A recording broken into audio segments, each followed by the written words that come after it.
আপনি এই রোজা ঈদ যে গেল 31 মার্চ 2025 আপনি মোট কত টাকা কামাইছেন সালামিতে? হ্যাঁ, আমি গুনে দেখিনি, কম হলে মনটা খারাপ হয়ে যাবে, এই জন্য ঘুরি নাই ভাই। অনুমান 1010। 1010 আমিনুল 10,000 টাকা সালামি পাইছেন। 10,000 টাকা সালামি মানে মানে আমি ইন্টারভিউ নিতে গিয়ে আমি স্পিচলেস হয়ে গেছি, মুখ দিয়ে কথা বলার ইচ্ছা না। ভাই বলবোই যখন, একটা শূন্য কেন বেশি বলবো না? হ্যাঁ, এটা বললেন না। আপনি জয় ভাই দিছে 1000 টাকা, একটা শুনে বেশি মানে কি, আমি দিছি 600 টাকা। তো এরপরে ভাই বলেন। আপনার কি মনে হয় যে এরকম ঈদ প্রতি মাসে আসলে আপনি কোটিপতি হয়ে যাবেন? না ভাই, একদম হবো না, কারণ এই প্রতি মাসে যদি ঈদ আসে 1000 জায়গায় শূন্য একে মানে 3টা নাই হয়ে যাবে।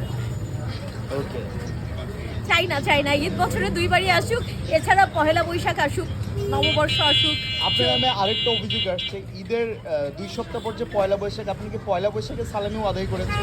একমাত্র আমার অগ্রজ আফফান মিতুল থেকে নিয়েছিল। কেন পয়লা বৈশাখে আবার সালামি কিসে? এটা হলো আমাদের বাংলা কৃষ্টি সংস্কৃতির সাথে ওতপ্রোতভাবে জড়িয়ে আছে। আর পহেলা বৈশাখ একমাত্র উৎসব যেখানে কোনো জাতিভেদ নেই, কোনো ধর্মভেদ নেই, সবাই একাত্মতা ঘোষণা করছে। তো ঈদ, পুজো এগুলো কোনো মানে ধর্মীয় সম্প্রদায় তার মতো পালন করেন, যেখানে পহেলা বৈশাখ একটা সর্বজনীন উৎসব। আমি আজকে দাবি জানাচ্ছি যে পহেলা বৈশাখে সালামিটা ডাবল হওয়া উচিত।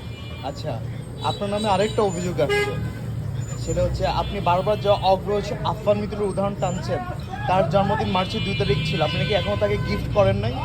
আমি তাকে এত বেশি ভালোবাসি, এত বেশি শ্রদ্ধা করি। আমার জন্মদিন মে মাসের 5 তারিখ, আমি ভেবেছি ওই দিন একবারে উদযাপন করে ভাইয়াকে উপহারটা তুলে দেবো। সিরিয়াসলি? সিরিয়াসলি, মানে ওই দিন ভাইয়াও আমাকে গিফট দিবে, তো কষ্ট কম হবে, পকেটের টাকাটা খরচ হবে। আপনার নামে আরেকটা অভিযোগ আসছে। নিজের নামে এত দোষ শুনতে ভাল লাগে?